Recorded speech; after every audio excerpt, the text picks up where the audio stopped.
बागवान भाइयों नमस्कार।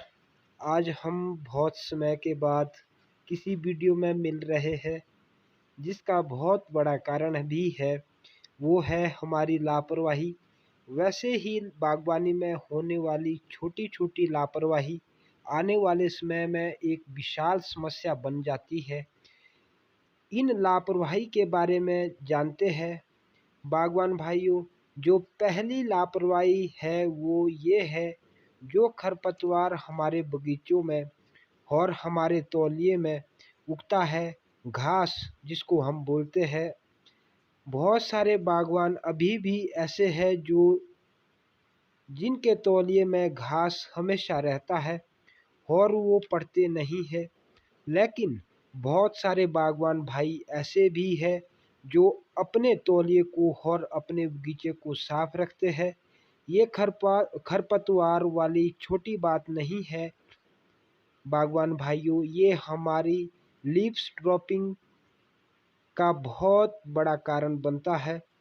ये बताने से पहले कि कैसे बनता है बहुत बड़ा कारण खरपतवार, उससे पहले मैं उन बागवान भाइयों से एक बात बताना चाहता हूँ जो खरपतवार के लिए इंसेक्टिसाइड्स की स्प्रे करते हैं घास को जलाने के लिए। कृपया वो मेहनत करें और घास हाथ से पटकर वापस तौलिए में डालें। इंसेक्टिसाइड से बचे, इससे आने वाले समय में नेगेटिव रिजल्ट ही मिलेगा बागवान भाइयों, ये आप सब लोग जान लीजिए। अब बात करते हैं खरपतवार से होने वाली बड़ी समस्याओं के बारे में बागवान भाइयों। सबसे पहली समस्या ये है कि जब बरसातें लगती है और इसके बाद धूप लगती है और बीच में बारिश, फिर धूप, फिर बारिश, फिर धूप, ऐसा सिलसिला जब चलता है तो बगीचे में जो घास होती है ना, जब उससे हीट बढ़ती है तो फंगल इन्फेक्शंस एक्टिव हो जाते हैं।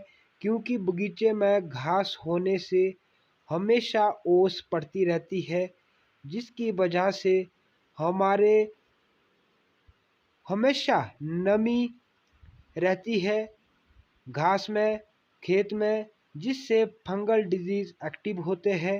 अगर आपके तौलिए में घास रहता है तो आपने देखा होगा मैक्सिमम बागवान भाइयों ने कि तौलिए में घास और तौलिए से बाहर उगा हुआ घास में फर्क होता है।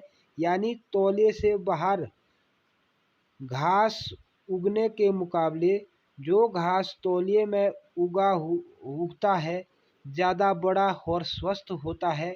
क्योंकि तौलिए में आप सेब के लिए खाद और गोबर डालते हैं, जिससे तौलिए का घास ज़्यादा तेज़ी से बढ़ता है और आपके द्वारा सेब के लिए डाली गई न्यूट्रिशन को भी ज़्यादा तेज़ी से खरपतवार खाती है, जिससे हमारा प्लांट प्रॉपर न्यूट्रिशन ना मिलने के कारण स्ट्रेस में चला जाता है, जिसका खामियाजा हमें विभिन्न प्रकार के फंगल बैक्टीरियल डिजीज से जूझना पड़ता है। इसलिए कभी भी अपने तौलिए में घास ना उगने दे बागवान भाइयों, और जब उगता है तब उसे हाथ से पटकर वापस तौलिए में डाल दे। इससे केंचुए भी बढ़ेंगे और आपकी मिट्टी की उपजाऊपन भी बढ़ेगा।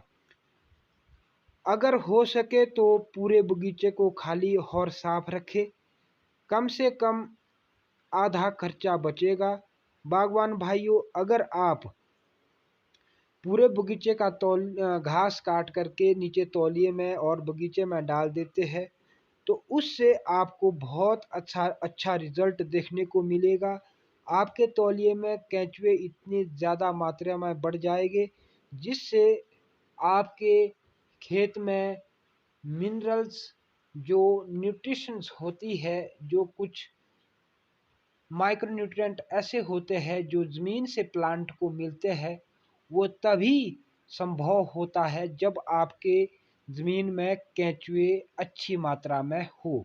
क्योंकि केंचुए ज़मीन के अंदर जाते हैं, फिर ऊपर आते हैं सतह पर, फिर नीचे जाते हैं, तो उससे जो छोटे छोटे छिद्र बनते हैं नीचे से, वो जो आपके माइक्रोन्यूट्रिएंट है ऊपर ले आते हैं, और ऊपर से जब नीचे जाते हैं तो उसमें जब पानी भरता है उन छिद्रों में, तो पानी की स्टोरेज भी बढ़ती है और जो हमारा माइक्रोन्यूट्रिएंट होते हैं उनकी भी जनसंख्या बढ़ती है। हम सभी बागवान भाई इंसेक्टिसाइड का भी प्रयोग करते हैं और हम न्यूट्रिशन के लिए खाद का प्रयोग करते हैं, जिससे केंचुआ मर जाता है, ख़त्म हो जाता है, जल जाता है।